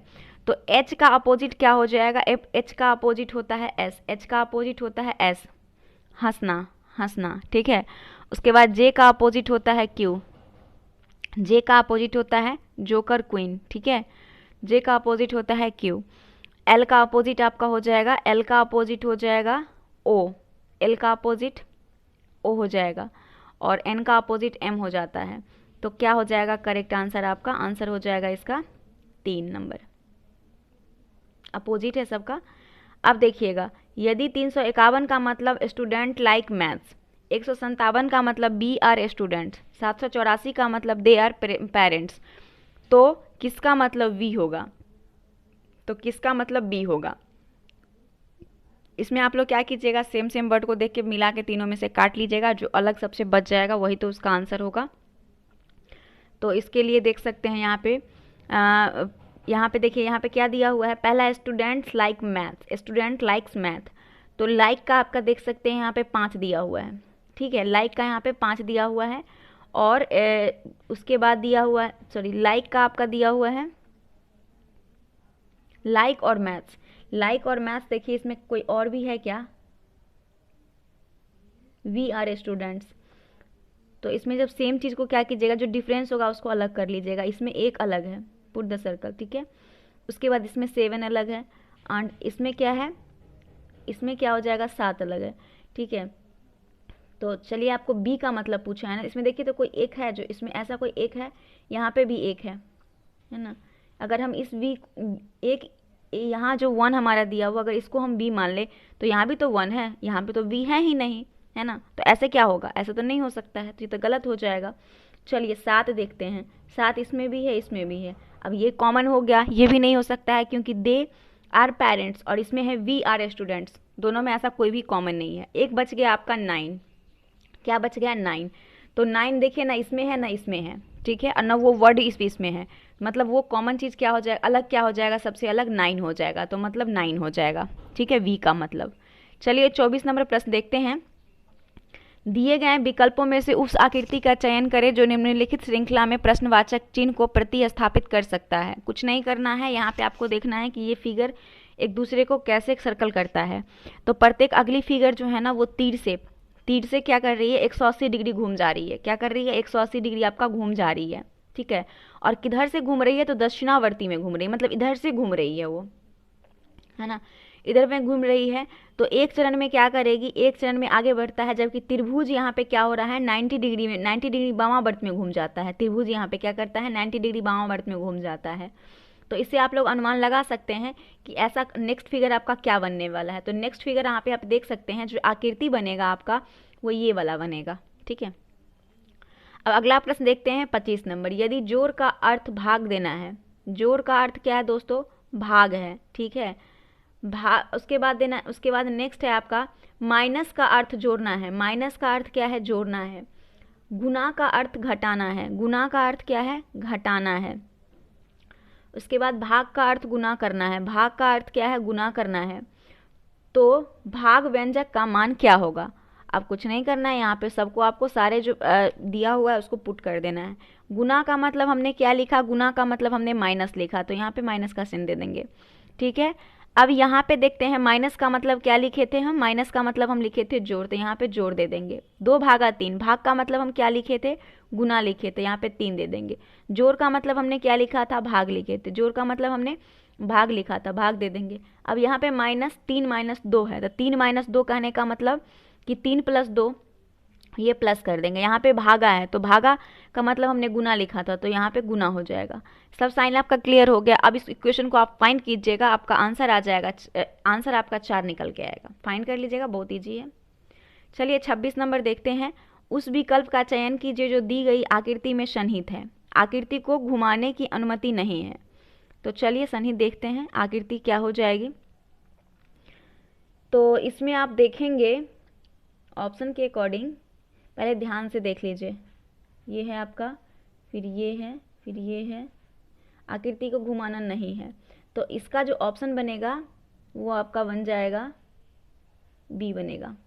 ठीक है, इसे आप लोग देखिएगा ध्यान से। अगला प्रश्न है, दी गई आकृति में कागज को टुकड़े को मोड़ने का क्रम और मुड़े हुए कागज को काटने का ढंग दर्शाया गया है। पुनः खोले जाने पर कागज को ऐसा दिखाई देगा। सबसे पहले एक A4 शीट मतलब एक क्या बोलते हैं, चतुर्भुज टाइप का पेपर लेके उसको इस तरीके से आपको फोल्ड करना है दोनों कोना को। ठीक है, जब ऐसे फोल्ड करेंगे तो यहाँ पे आप कट कर देंगे। जब यहाँ पे कट करेंगे तो आपका जो फिगर बन के आएगा वो कैसा बन के आएगा, तो फिगर आपका ये बन के आएगा 2 वाला। ठीक है, अब वहाँ 28 से 29 तक का प्रश्न आप देख सकते हैं। क्या करना है कि निम्नलिखित प्रश्न में अनुक्रम दिया गया है जिसमें 1-2 पद लुप्त हैं। दिए गए विकल्प में से वही विकल्प चुनिए जो अनुक्रम को पूरा करे। ठीक है, तो चलो देखते हैं कि क्या इसको पूरा करता है। FA IB, देखिए F से A कितना का अंतर, यहाँ पे देखिएगा F से A तो नहीं जाएगा, तो यहाँ F से I देखिएगा कितना का अंतर, 3 का अंतर है। उसके बाद A से नेक्स्ट देखिएगा, यहाँ पे I से L का कितना क्या अंतर, 3 का अंतर है, तो इससे 3 अंतर कितना हो जाएगा, I से I के 3 आगे कितना हो जाएगा, एक मिनट, I बोलते हैं, L होगा ना। F से I, F से I, F के बाद GHI 3 का अंतर, और I के बाद L कितना का अंतर, I के बाद JKL 3 का अंतर, तो L के बाद 3 चाहिए, तो L के बाद MNO O हो जाएगा। चलिए ये तो हो गया। देखिए अब आप इससे ऑप्शन भी नहीं छाट सकते हैं क्योंकि 2 ऑप्शन में आपका O दिया हुआ है। चलिए नेक्स्ट देखते हैं। A से E के बीच कितना का डिफरेंस, 4 का डिफरेंस। ABCDE 4 का डिफरेंस। E से I के बीच कितना का डिफरेंस, 4 का डिफरेंस, तो I से आप 4 का डिफरेंस चाहिए, I के बाद JKLM यानी M हो जाएगा। ऑप्शन तो छांट लिए पहले ही, A हो जाएगा आंसर। 29 देखिए, 29 नंबर प्रश्न कह रहा है कि 36, 34, 30। देखिए इस सीरीज को देख के क्या लग रहा है कि घटते क्रम में, यानी कि स्टार्ट बड़ा से शुरू हो रहा है, लास्ट में आपका अंतिम हो जा रहा है। तो 36 में से 2 माइनस किए 34, 34 में से 2 4 माइनस किए तो 30, 30 में से 2 माइनस किए तो 28, फिर 28 में से 4 माइनस किए तो 24। फिर अब क्या होगा, 2 4 2 4 ऐसे जा रहा है। तो जब लास्ट में आपका 4 आया तो यहाँ पे 2 माइनस कीजिएगा ना, 24 में 2 माइनस कीजिएगा, कितना आ जाएगा, 22 आ जाएगा। गणितीय चिन्ह को उस सही संयोजन का चयन करें जिसमें दिए गए समीकरण में स्टार चिन्हों के स्थान पर क्रमिक रूप से रखे गए जाने पर समीकरण संतुलित हो जाए। तो ये स्टार की जगह पे ऐसा क्या रखेंगे कि समीकरण आपका जो है वो संतुलित हो जाए। तो क्या करना है, यहाँ पे दिया है 64, 16, 22, 11, 5, 70। ऐसे कैसे आप साइन को संतुलित करेंगे ताकि आपका क्या हो जाए कि जो 70 संतुलित मतलब जो 70 यहाँ पे दिया हुआ है तो इसका वैल्यू भी आपका 70 आ जाए, 70 बराबर 70 आ जाए। तो कुछ नहीं करना है, बहुत आसान है। इसको क्या करना है, 64 से 16 प्लस कर दीजिए। उसके बाद इसमें अगर देखिए दोनों को जब जोड़िएगा, जोड़ने के बाद 10 माइनस कर दीजिएगा, 10 क्या कर दीजिएगा, माइनस कर दीजिएगा। कैसे करेंगे 10 माइनस, तो देख सकते हैं आप लोग, 64 + 16 - 22, एक मिनट साइन ही लिख देते हैं यहाँ पे, 64 + 16 - 22 डिवाइड 11 गुने 5, ठीक है, बराबर 70। 64 में 16 जोड़िए, 64 में 16 जोड़िए और इधर पहले आप डिवाइड कीजिए, तो 11 दूना 22, बच गया 5 दूना 10, तो कितना हो जाएगा 64 और प्लस 16 माइनस 10 कितना आ जाएगा 70। इधर भी आ जाएगा 70, इधर भी हो जाएगा। तो इक्वेशन आप देख सकते हैं, यहाँ पे हम तो बिना साइन का बना दिए, आप लोग यहाँ पे देख लेते हैं कि पहले हमने क्या किया था, प्लस को लिया था, फिर माइनस को, फिर डिवाइड को, फिर मल्टीप्लाई को। ऑप्शन 4 हो जाएगा। 31 में है, दिए गए कथन और निष्कर्ष को ध्यानपूर्वक पढ़े, यह मानते हुए कि कथनों में दी गई सूचना सत्य है, भले ही वो सामान्य रूप से ज्ञात तथ्यों से भिन्न प्रतीत हो। बताइए कि दिए गए निष्कर्ष में से कौन से निष्कर्ष कथनों को तार्किक रूप से अनुसरण करते हैं। तो ये कथन स्टेटमेंट वाला आपका प्रश्न है, आपको ये बताना है। पहला कथन क्या कह रहा है कि सभी कार्टून क्या है, बॉक्स है। सभी कार्टून क्या है आपका, बॉक्स है। सभी कार्टून क्या है, बॉक्स है। उसके बाद दूसरा कह रहा है कि कोई भी बॉक्स पेन नहीं है। तो मान लीजिए कि सभी कार्टून, ये कार्टून है और सभी कार्टून क्या है, बॉक्स है। सभी कार्टून क्या है, बॉक्स है। कोई भी बॉक्स पेन नहीं है, कोई भी बॉक्स पेन नहीं है। कुछ कार्टून लॉक है, कुछ कार्टून लॉक है। तो कार्टून ये था ना, तो कुछ कार्टून क्या हो गया, लॉक हो गया। अब देखिए, अब बता रहा है कि आपको कि कुछ बॉक्स लॉक है तो कुछ लॉक कार्टून है, ठीक है, इसमें ये हो जाएगा। उसके बाद है कोई भी पेन कार्टून नहीं है, कोई भी पेन कार्टून नहीं है, कोई भी पेन कार्टून नहीं है, ये स्टेटमेंट है। कोई भी पेन लॉक नहीं है। तो इसमें इस प्रकार से आप देखेंगे तो पहला क्या हो जाएगा, पहला कथन सर्वव्यापी सकारात्मक है जो कि ए के प्रकार है, ठीक है, और दूसरा क्या है, ई के प्रकार है। एक मिनट यहाँ पे देख लीजिए। तो क्या कह रहा है कि सभी कार्टून क्या है आपका, बॉक्स है। सभी मान लीजिए एक कार्टून है, सभी कार्टून आपका बॉक्स है, ठीक है। कोई भी बॉक्स पेन नहीं है, कोई भी बॉक्स आपका पेन नहीं है, मतलब पेन अलग है। कुछ कार्टून लॉक हैं, कुछ कार्टून लॉक है। आपसे कह रहा है निष्कर्ष क्या है कि कुछ बॉक्स लॉक हैं, कुछ बॉक्स लॉक हैं, बिल्कुल सही कि नहीं है, कुछ बॉक्स लॉक हैं, कुछ बॉक्स क्या है, लॉक हैं। ये अनुसरण क्या करता है, करते हैं। कुछ बॉक्स क्या है आपका, लॉक है। उसके बाद कोई भी पेन कार्टून नहीं है, बिल्कुल कोई भी पेन कार्टून नहीं है। तो 1 और 2 तो आपका निष्कर्ष ऐसे ही सही हो गया। तो आंसर आपका 3 हो जाएगा, 3 ही आंसर होगा, ठीक है। अगला प्रश्न देखिएगा, 32 नंबर स्टेटमेंट वाला प्रश्न था ये। आप देखेंगे नेक्स्ट 32 नंबर कि किसी कोड में यदि फैशन को FOISAN लिखा जाता है, उसी कोड को प्रॉब्लम में कैसे लिखा जाएगा। तो सबसे पहले आपको इसको क्या करना है, इसका पोजीशन चेंज कर दिया गया है, ठीक है। यहाँ पे पोजीशन चेंज कर दिया गया है, उल्टा कर दिया गया है। यहाँ पे देख सकते हैं कि जो फैशन लिखा हुआ था आपका, एक मिनट, तो यहाँ पे देखिए, यहाँ फैशन है तो F की जगह पे F ही है। F अपना पोजीशन बिल्कुल चेंज नहीं किया। और ये A जो है ना लास्ट में आ गया, ये ले सेकेंड पे आ गया, इधर लास्ट से सेकेंड आ गया है, ठीक है। यहाँ फर्स्ट से सेकेंड था और इधर ये लास्ट से सेकेंड है, ठीक है। S की बात करें तो S आपका यहाँ थर्ड था, इधर से थर्ड था, ये इधर से थर्ड आ गया। तो सेम चीज़ आपको भी करना है। P की जगह पे आपको सिर्फ P लिखना है, R को इधर से सेकेंड लाना है, R को इधर से सेकेंड लाना है, ठीक है। तो यहाँ पे आप लिख सकते हैं और M जो है वो अपने पोजीशन पे ही रहेगा, ठीक है। और ये O इधर से थर्ड आएगा, मतलब उल्टा इसको लिखते चलिएगा, O हो जाएगा। उसके बाद B को बिल्कुल अपने पोजीशन पे ही रखना है, ठीक है। B जहाँ पे था वहीं पे रहेगा। उसके बाद बच गया आपका, अब इधर से क्या करना है, इधर से L को अब इधर लाना है, L यहाँ पे आ जाएगा। और फिर यहाँ पे बच गया E को फिर इधर लाना है, E हो जाएगा। फिर P तो अपने पोजीशन पे, तो क्या हो जाएगा, PELBORM। ऑप्शन नंबर आपका कौन सा करेक्ट हो जाएगा, ऑप्शन आपका करेक्ट हो जाएगा 3 नंबर। यहाँ पे मिरर वाला प्रश्न है, तो फिगर बताना है कि कौन सा बनेगा। तो ये देख सकते हैं आपका, ये मिरर यहाँ पे रखना है, मिरर यहाँ पे रख के आप देखेंगे इस फिगर को तो कैसा आकृति बनेगा, प्रतिबिंब जो बनेगा वो आपको बताना है। तो चलिए हम ऑप्शन के अकॉर्डिंग इस प्रतिबिंब को छांट लेते हैं। ये आपका बी वाला हो जाएगा, कौन हो जाएगा, बी हो जाएगा, ध्यान से देखिएगा। चलिए अब 34 से 35 नंबर प्रश्न को देखते हैं। विषम को छांटना है, कह रहा है कि विषम अक्षर को छांटिए। वर्ण, जेनेवा, ज्यूरिख, क्रिस्टल, कुछ नहीं करना है। ब्रिस्टल को छोड़ के जितना भी है, ब्रिस्टल को छोड़ के अन्य सभी क्या पे है, स्विट्जरलैंड के प्रमुख शहर है और वर्ण स्विट्जरलैंड की क्या है, राजधानी है। तो विषम हो गया। चलिए अगला प्रश्न की ओर बढ़ते हैं। नेक्स्ट है आपका 34 से 30, ठीक है। तो 3 में जब 4 जोड़ेंगे और 3 में प्लस 0 करेंगे तो कितना हो जाएगा, 4 3 7 और 3 में 0, देखिए यहाँ पे 3 जोड़ 4 और यहाँ पे इस दोनों को क्या कर दीजिए, माइनस करके 3 जोड़ 0 कर दीजिए तो कितना आ जाएगा, ये आपका 3 हो जाएगा, यहाँ पे 7 हो जाएगा, 4 आ जाएगा।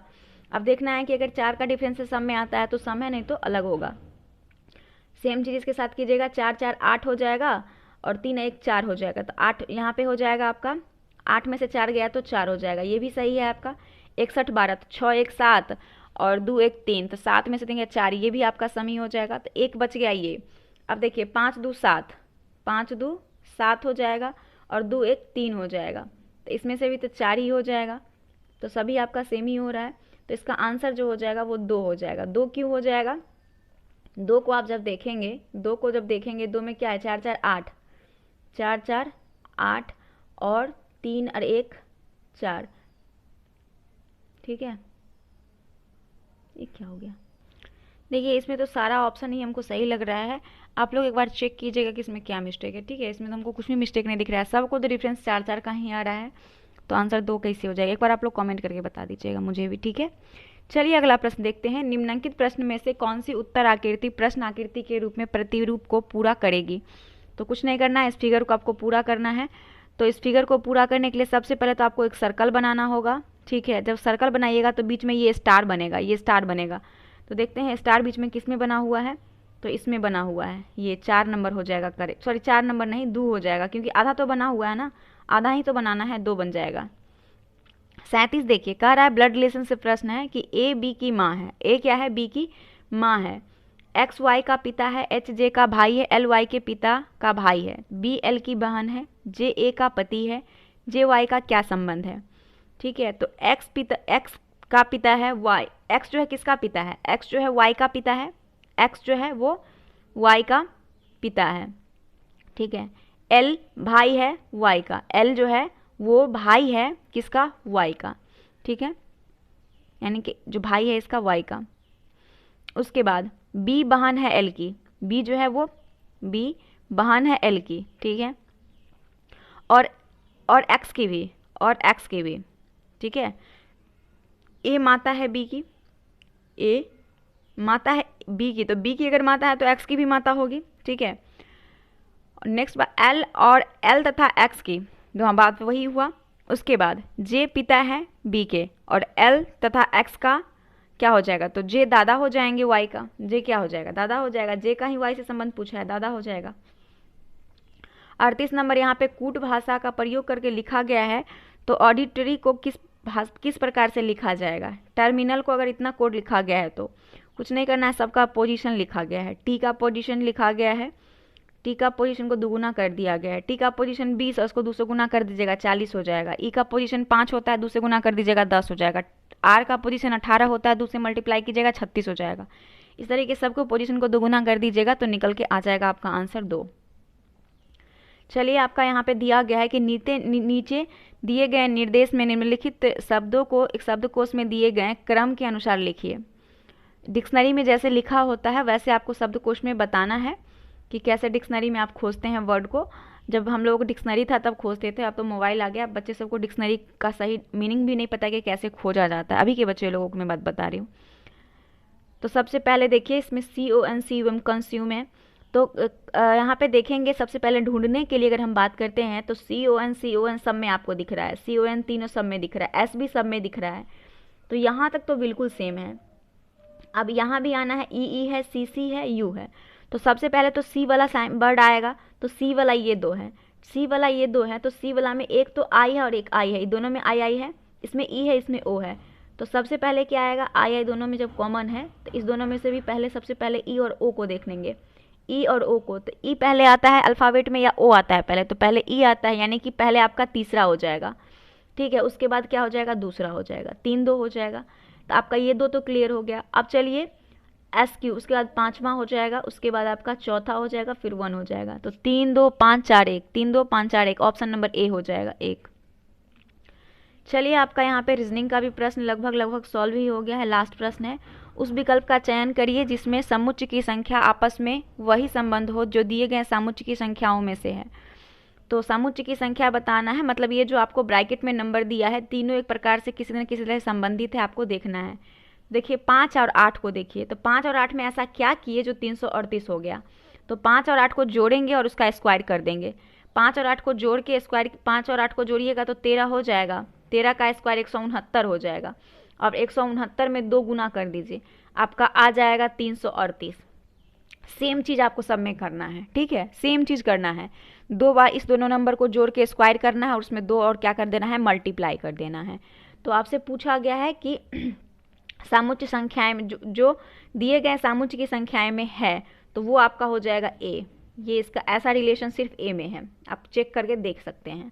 ठीक है, वीडियो लंबा हो रहा है इसलिए हम ज़्यादा वहाँ पे कोशिश नहीं की आपको समझाने का। चलिए आपका ये हो गया। अब यहाँ पे हम आते हैं जीके जीएस की प्रश्न की तरफ। दिया है कि केरल की पहली महिला डीजीपी कौन थी। तो केरल की पहली महिला डीजीपी जो थी, इनका नाम था आर श्रीलेखा। क्या नाम था इनका? आर श्रीलेखा था। Option number 4। ये 1 जून 2020 को केरल की प्रथम महिला पुलिस महानिदेशक बनी थी, जब उन्होंने अग्निशमन और बचाव सेवाओं के महानिदेशक के रूप में कार्यभार संभाला था। ठीक है, 42 नंबर प्रश्न देखते हैं। अच्छा, श्रीलेखा जो है, श्रीलेखा की बात करें इसमें, श्रीलेखा केरल की प्रथम महिला आईपीएस अधिकारी भी है और 31 दिसंबर 2020 को ये सेवानिवृत्त हुई हैं, ये भी ध्यान रखिएगा। केंद्रमुख लौह अयस्क खदान कहाँ स्थित है? तो केंद्रमुख लौह अयस्क खदान पनबूर, मैंगलोर, कर्नाटक में स्थित है। तो ऑप्शन नंबर इसका 4 का आंसर हो जाएगा। कहाँ कहाँ पे है? पनम्बूर में भी है, मैंगलोर में भी और कर्नाटक में भी। ऑप्शन आपका कर्नाटक है, इसलिए कर्नाटक करेक्ट आंसर हो जाएगा। और 2006 में पर्यावरणीय कारणों से इस खदान को क्या कर दिया गया? बंद कर दिया गया। लॉरिक्स या स्वर तंत्र के शीर्ष पर जीव के पीछे स्थित पत्ती के आकार का एक उपस्थित प्रालंब यानी फ्लैब ऑफ कार्टिलेज पाया जाता है, उसे क्या कहते हैं? तो उसको हम लोग कहते हैं एपिग्लॉक्टिक्स। क्या कहते हैं? एपिलॉक्टिक्स। ऑप्शन नंबर एपिग्लॉक्टिक्स, एपिग्लॉक्टिक्स कहते हैं। एक पत्ती के आकार का कार्टिलेज है जो जीभ के पीछे स्वर यंत्र के शीर्ष पर है और ये वायस या बॉक्स में स्थित होता है। ठीक है, एपिग्लॉक्टिक्स का मुख्य कार्य खाने के दौरान श्वास नली को बंद करना है ताकि भोजन हमारे श्वास में ना जाए, और जब वही खुल जाता है तो क्या होता है, हम लोग को जो बोलते हैं कि सरकना, जिसको बोलते हैं, नाक से भोजन आ जाता है। अगला है कि निम्न में से कौन सी जल संधि या जल डमरू मध्य ग्रेट निकोबार द्वीप इंडोनेशिया के सुमात्रा द्वीप के बीच स्थित है? तो वो हो जाएगा आपका ग्रैंड जल संधि। ग्रैंड चैनल ग्रेट निकोबार द्वीप समूह और इंडोनेशिया के सुमात्रा द्वीपों के बीच स्थित है। ऑप्शन नंबर 3 बिल्कुल करेक्ट आंसर है। चलिए, निकोबार द्वीप समूह पूछे तो ग्रेट निकोबार का सबसे बड़ा है। निकोबार द्वीप समूह ग्रेट निकोबार सबसे बड़ा है और ये सबसे दक्षिणी द्वीप है और इंडोनेशिया के सुमात्रा द्वीप के समीप है। चलिए, ये भी हो गया। पत्तियों की सतह पर मौजूद सूक्ष्म छिद्रों को निम्न रूप से जाना जाता है। तो पौधे की पत्तियों की सतह पर असंख्य छोटे छोटे छिद्र होते हैं जो भीतरी पादप उत्तकों को और बाहरी पर्यावरण के बीच गैसों का क्या करता है? आदान प्रदान करता है। इसको हम इंग्लिश में स्टोमाटा बोलते हैं, हिंदी में रंध्र बोलते हैं। ऑप्शन नंबर 2 बिल्कुल करेक्ट आंसर है। राजेंद्र प्रसाद किसके पुत्र थे? देखिए नेक्स्ट प्रश्न देखिएगा, यहाँ पे एक प्रश्न आपका है, कहाँ गया क्वेश्चन? हाँ, ये रहा क्वेश्चन। राजेंद्र प्रथम किसके पुत्र थे? तो राजेंद्र प्रथम जो थे वो किसके पुत्र थे? तो इस प्रश्न का आंसर हो जाएगा राजराज प्रथम के पुत्र थे, क्योंकि ये अपने पिता का उत्तराधिकारी बना था। अगला प्रश्न है आपका कि डैश वृद्ध हिमालय में स्थित एक ठंडा रेगिस्तान है। तो वो हिमालय में, लद्दाख जो है हिमालय में स्थित एक ठंडा रेगिस्तान है। 48 को देखेंगे, मृदा संरक्षण उस विधि को क्या कहते हैं जिसमें वर्षा दोहन से मृदा को सुरक्षित रखने के लिए अलग अलग समय पर भिन्न भिन्न फसलें एकांतर कतारों में उगाई जाती है? तो उसे क्या कहते हैं? इंटरक्रॉपिंग एक बहुफसल प्रक्रिया है जिसके तहत निकटता में 2 या 2 से अधिक फसलें को उगाना शामिल है। इसका आंसर हो जाएगा बीज की फसल का उगना, बीज की फसल का उगना। Option number B. अगला देखिएगा 49 नंबर, मोहिनीअट्टम एक पारंपरिक नृत्य है। इस नृत्य की उत्पत्ति भारत के किस राज्य में हुई है? तो ये केरल में हुआ है, केरल का ये नृत्य है। मलयालम मोहिनी का नृत्य है, भारत के प्रसिद्ध शास्त्रीय नृत्यों में से यह एक है। महात्मा गांधी ने किस वर्ष चंपारण सत्याग्रह आरंभ किया था? तो महात्मा गांधी ने चंपारण सत्याग्रह आरंभ किया था कब? तो ये किए थे 1917 में। कब? 1917 में करेक्ट आंसर है। प्राणी जगत के वर्गीकरण में निम्नलिखित में से कौन से संघ नहीं है? तो जिन जानवरों के पास उचित शरीर गुहियां हैं उन्हें क्या कहते हैं? कोइलोमेट कहा जाता है। जैसे एनलीड हो गया, कार्टेस हो गया, आर्थ्रोपोडा हो गया। तो 3 इसका करेक्ट आंसर हो जाएगा, 3 प्रगुही। अगला देखते हैं 52 नंबर प्रश्न क्या कह रहा है? घर्षण संपर्क में आने वाले 2 पृष्ठों डैश के कारण होता है। तो घर्षण एक दूसरे से संपर्क से होता है और यह दो वस्तुओं की सतह में अनियमितताओं के इंटरलॉकिंग के कारण होता है। और एक वस्तु को दूसरे के ऊपर स्थानांतरित करने के लिए हमें उनकी सतहों को अनियमितताओं के परस्पर अंतर को दूर करने के लिए एक बल लगाना होगा और बल का घर्षण अधिक होगा। यदि बहुत अधिक खुरदरी सतह शामिल है तो ऑप्शन नंबर क्या हो जाएगा दोस्तों? इसका करेक्ट आंसर ए हो जाएगा, अनियमितता। स्वतंत्र रूप से गिर रही वस्तु की गति डैश के उदाहरण है। तो घर्षण, इसमें अगर हम बात करते हैं तो लगातार या निरंतर त्वरण एक प्रकार की गति है जो एक वस्तु का वेग हर समान समय अवधि में समान राशि से बदलती है। लगातार त्वरण का एक उद्यत उदाहरण एक समान गुरुत्वाकर्षण क्षेत्र में एक वस्तु का मुक्त रूप से गिरना है। तो आंसर क्या हो जाएगा? एक समान त्वरित इसका करेक्ट आंसर हो जाएगा। अगला प्रश्न है कि डैश HHDD एक नई प्रौद्योगिकी है जहां पारंपरिक डिस्क ड्राइव प्रारूपिक 128 MB है या इससे अधिक की नन वोलेटाइल फ्लैश मेमोरी को समान उपयोग के दौरान कैच डाटा के साथ जोड़ा जाता है। तो वो हो जाएगा आपका hybrid hard disk drive. Hybrid hard disk drive इसका करेक्ट आंसर हो जाएगा। कंप्यूटर से रिलेटेड प्रश्न है। 55 नंबर प्रश्न है कि सल्फ्यूरिक अम्ल का रासायनिक सूत्र क्या होता है? तो H2SO3 होता है, ऑप्शन नंबर 2। निम्नलिखित में से कौन बिजली का अच्छा चालक नहीं है? तो बिजली का अच्छा चालक जो नहीं होगा वो हो जाएगा ब्रोमीन, बिजली का अच्छा चालक नहीं होगा। निम्नलिखित में से वह कौन सी आर्थिक प्रणाली है जिसमें पूंजीगत वस्तुओं का स्वामित्व निजी व्यक्तियों या व्यवसायियों के पास होता है और वस्तु और सेवाओं का उत्पादन सामान्य बाजार में आपूर्ति और मांग पर आधारित होता है? तो वो होता है पूंजीवाद एक आर्थिक प्रणाली। पूंजीवाद एक आर्थिक प्रणाली है जिसमें निजी व्यक्ति या व्यवसाय स्वयं पूंजीगत सामान का व्यवसाय करते हैं। तो वो आपका हो जाएगा पूंजीवादी अर्थव्यवस्था में। क्लोरोफ्लोरोकार्बन अथवा CFC के कारण किसका क्षय होता है? तो ओजोन का क्षय होता है। किसका? ओजोन का, ऑप्शन नंबर ए। 59 नंबर प्रश्न है कि गर्म हवा के गुब्बारे का आविष्कार किसने किया? तो गर्म हवा के गुब्बारे का आविष्कार किया था जोसेफ माइकल मोंटगोल्फियर ने, ऑप्शन नंबर ए बिल्कुल करेक्ट आंसर है। पन्ना बाघ रिजर्व कहाँ है? तो पन्ना बाघ रिजर्व जो है ये मध्य प्रदेश में है। कहाँ पे? मध्य प्रदेश में। वकाटक साम्राज्य की महारानी प्रभावती गुप्त कुबेर नाग और डैश की बेटी थी। तो इस प्रश्न का आंसर हो जाएगा आपका ऑप्शन नंबर 3, चंद्रगुप्त द्वितीय। प्रभावती गुप्त साम्राज्य के शासक चंद्रगुप्त द्वितीय और रानी कुबेर नाग की पुत्री थी। ठीक है। और उसने रुद्रसेन के पिता पृथ्वीसेन प्रथम के शासनकाल के दौरान वकाटक वंश के रुद्रसेन द्वितीय से अपनी पुत्री का विवाह भी किया था। संगीतकार बिस्मिल्लाह खान का संबंध निम्नलिखित में से किस वाद्य यंत्र से है? तो इस प्रश्न का आंसर हो जाएगा बिस्मिल्लाह खान का संबंध हो जाएगा शहनाई से। शहनाई से। भारतीय संविधान के निम्न में से किस अनुच्छेद में संपत्ति का अधिकार उल्लेखित है? तो 1978 में 44वां संविधान संशोधन द्वारा संपत्ति के अधिकार को मौलिक अधिकार से अलग कर दिया गया। अनुच्छेद 301 के तहत इसे संवैधानिक अधिकार बनाया गया और ये हो जाएगा आपका ऑप्शन नंबर 3, 300A में। राज्यसभा के कामकाज के बारे में निम्नलिखित में से कौन सा कथन सत्य है? तो राज्यसभा एक अस्थायी निकाय है और इसे भंग नहीं किया जा सकता है। 4 आपका जो है वो सही दिया हुआ है, 4। अगला प्रश्न आता है कि निम्नलिखित में से किस राज्य ने खेलों को उद्योग का दर्जा दिया है? तो खेलों का उद्योग का दर्जा देने वाला राज्य आपका मिजोरम है। किसने? मिजोरम ने, ऑप्शन नंबर डी। 4 नंबर जो ऑप्शन है ये करेक्ट हो जाएगा। 2020 के मई महीने में उद्योग का दर्जा देने वाला पहला राज्य आपका मिजोरम है। उद्देश्य क्या होगा कि निवेश को आकर्षित करके खेल गतिविधि को बढ़ावा देना। चलिए अब कुछ प्रश्न आपका जो है वो इंग्लिश का है, इसे फटाफट देख लेते हैं, जल्दी जल्दी आंसर कर लेते हैं, बाकी आगे देखेंगे। ठीक है।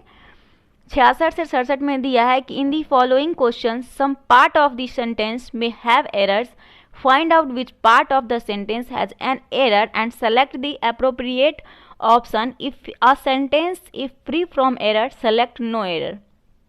4 स्टेटमेंट दिया है और इसमें स्टेटमेंट आपका 1 2 3 4 क्वेश्चन में ही दिया हुआ है और इस सेंटेंस में आपको एरर फाइंड करना है। ठीक है, तो देख लेते हैं। यहाँ पे दिया है वाइल वी वेंट वी शाई।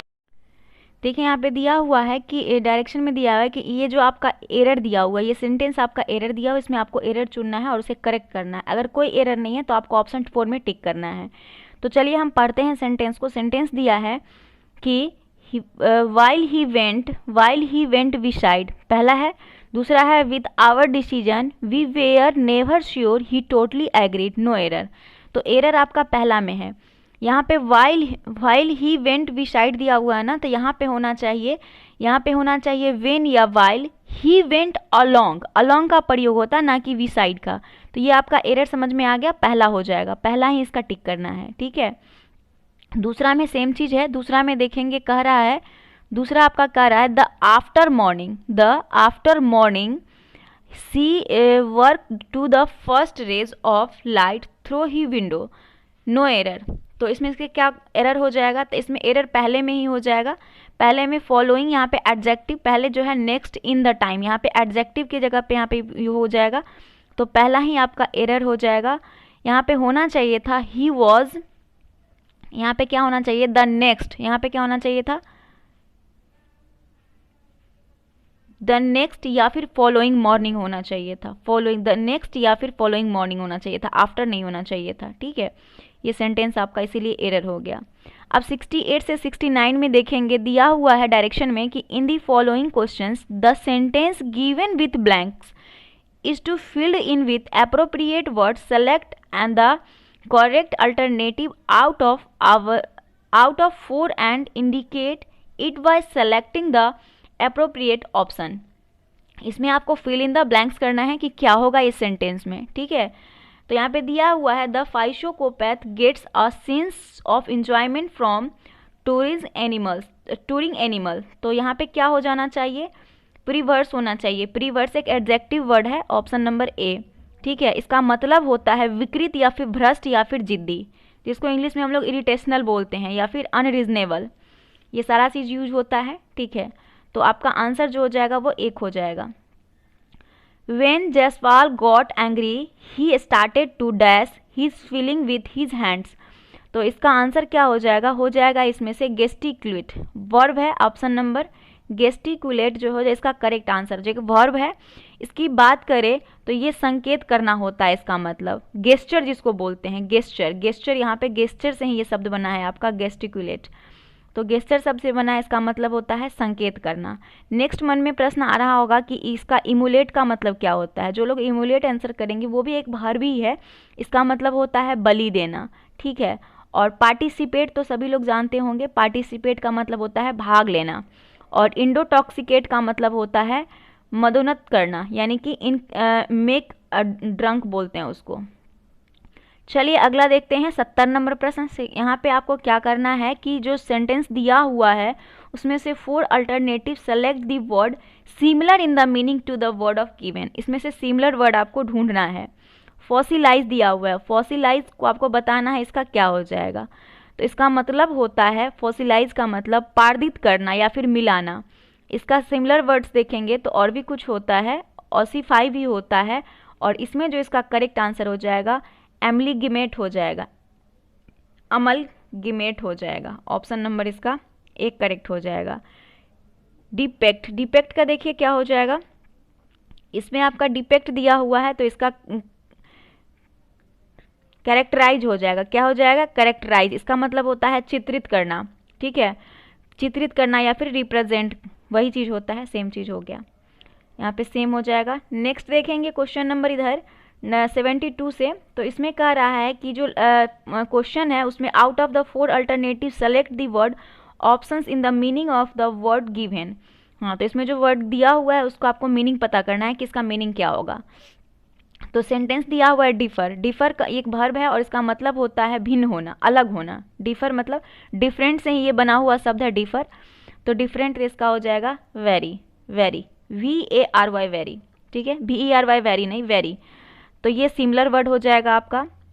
अगला देखते हैं क्वेश्चन नंबर स्लेव का क्या हो जाता है। स्लेव का मतलब होता है मरहम, और इसका सेम वर्ड आप देखेंगे तो हो जाएगा ब्लॉकेज हो जाएगा।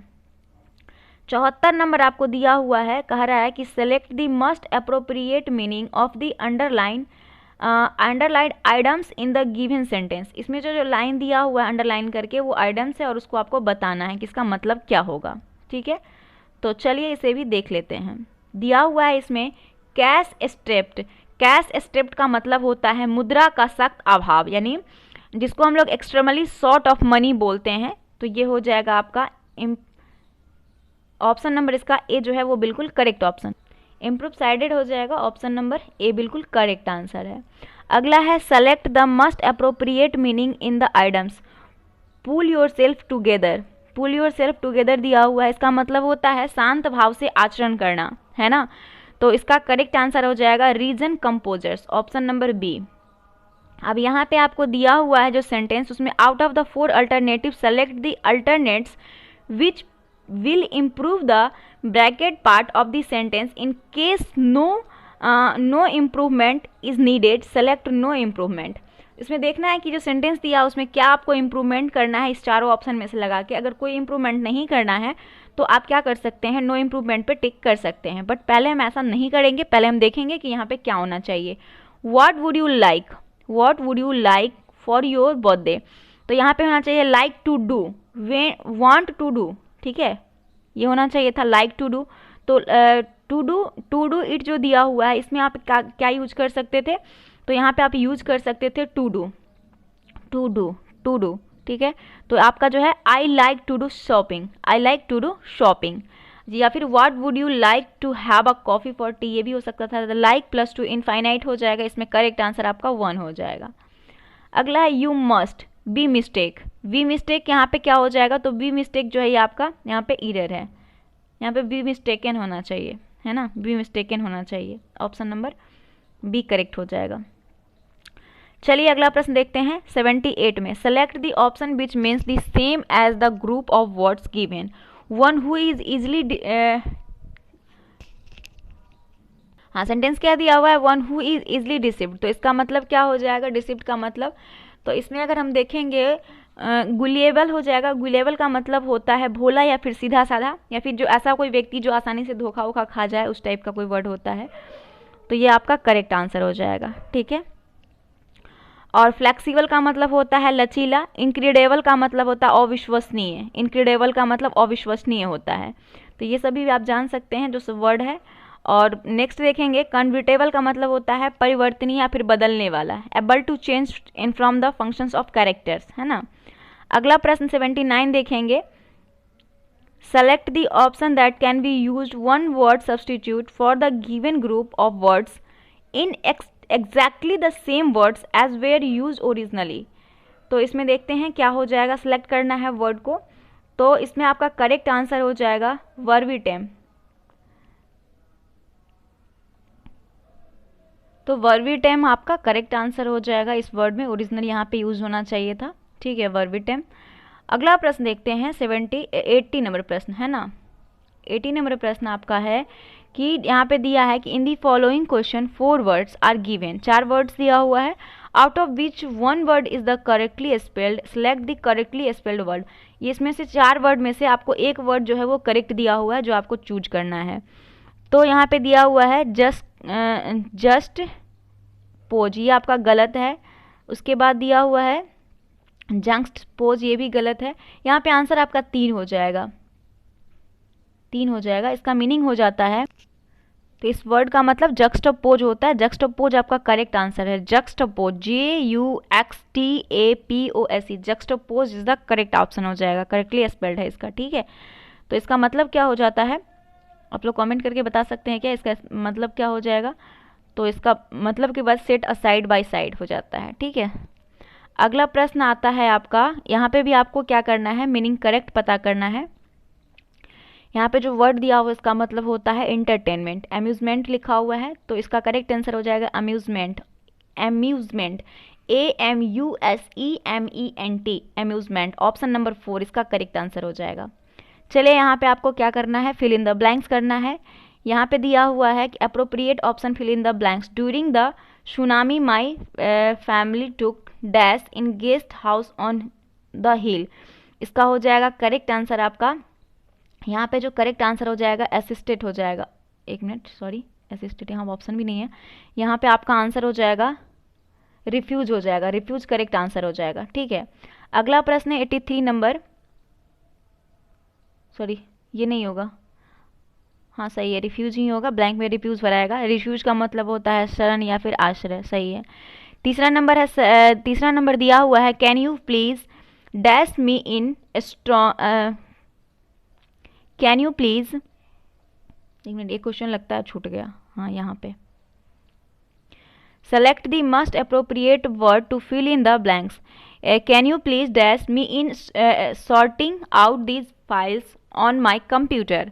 तो यहाँ पे जो वर्ड होगा आपका असिस्ट हो जाएगा, ऑप्शन नंबर बी असिस्ट। इसमें जो है अप्रोप्रिएटली फील्ड होता है और इसका अर्थ होता है कुछ काम करके किसी की मदद करना, ठीक है। उसके बाद नेक्स्ट प्रश्न है, the following sentence has been divided into parts, one of them में कंटेन एन एरर। तो यहाँ पे चलिए एरर देखते हैं क्या हो जाएगा। Select the part that contains the error from the given option, if you don't find any errors marks no error as you answer. यहाँ पे दिया हो thousands of people in Telangana are employed on the grant aided companies. तो इसमें correct answer क्या हो जाएगा 84 का। तो यहाँ पे करेक्ट आंसर आपका हो जाएगा 2 number, in a Telangana are employed on, है ना, एम्प्लॉयड ऑन। 85 में दिया हुआ है कि who is responsible for the disorderly state of this room. तो इसका जो करेक्ट आंसर हो जाएगा वो हो जाएगा आपका सब्स्टिट्यूशन, सब्स्टिट्यूशन हो जाएगा, सब्स्टिट्यूशन हो जाएगा कि कोई आवश्यकता नहीं है, यहाँ पे सब्स्टिट्यूशन की कोई आवश्यकता नहीं है। 85 का करेक्ट आंसर आपका 4 हो जाएगा, नो सब्स्टिट्यूशन रिक्वायर्ड। 86 से 90 नंबर प्रश्न देख सकते हैं। यहाँ पे आपको क्या करना है कि इसमें फिल इन द ब्लैंक्स करना है सेंटेंस को पढ़ के, ठीक है। तो the Bhojeshwar temple in the incomplete Hindu temples of Bhojpur village of Madhya Pradesh India, the temples construction is believed हो जाएगा, believed to have the started in the 11th century during the reason of Parmar king Bhoj. The construction, यहाँ पे construction हो जाएगा, construction was abandoned for unknown reasons with the architectural plans. 89 में क्या हो जाएगा, engraved the surrounding rocks to understand the constructions।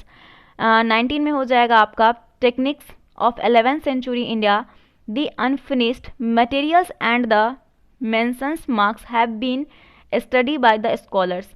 तो चलिए अब हम सारा को पहले ही देख लिए हैं। तो पहला में हमने बिलीव पढ़ा था, दूसरा में हमने देखा था ड्यूरिंग हो जाएगा, और उसके बाद नेक्स्ट यहाँ पे ऑप्शन दिया हुआ है, नेक्स्ट आपका पढ़े थे कंस्ट्रक्शन हो जाएगा, कंस्ट्रक्शन, एंड चौथा में पढ़े थे 89 में, मतलब चौथा में नहीं, इनग्रेव्ड। उसके बाद लास्ट है आपका, इसमें पढ़े थे हम लोग टेक्निक्स, ऑप्शन नंबर 4। तो ये आपका 119 प्रश्न था जो समाप्त हो गया है। तो वीडियो आज का लंबा हो गया, कोशिश करेंगे कल से इतना लंबा ना जाए। तो उम्मीद करते हैं कि आज का सेक्शन आपको अच्छा लगा होगा। वीडियो पसंद आए तो लाइक कर दीजिएगा, चैनल पर नए हैं चैनल सब्सक्राइब कर लीजिएगा, और आप लोगों को अगर रेगुलर वीडियो चाहिए तो कमेंट करके ज़रूर बताइएगा। मिलते हैं नेक्स्ट वीडियो के साथ, तब तक के लिए धन्यवाद।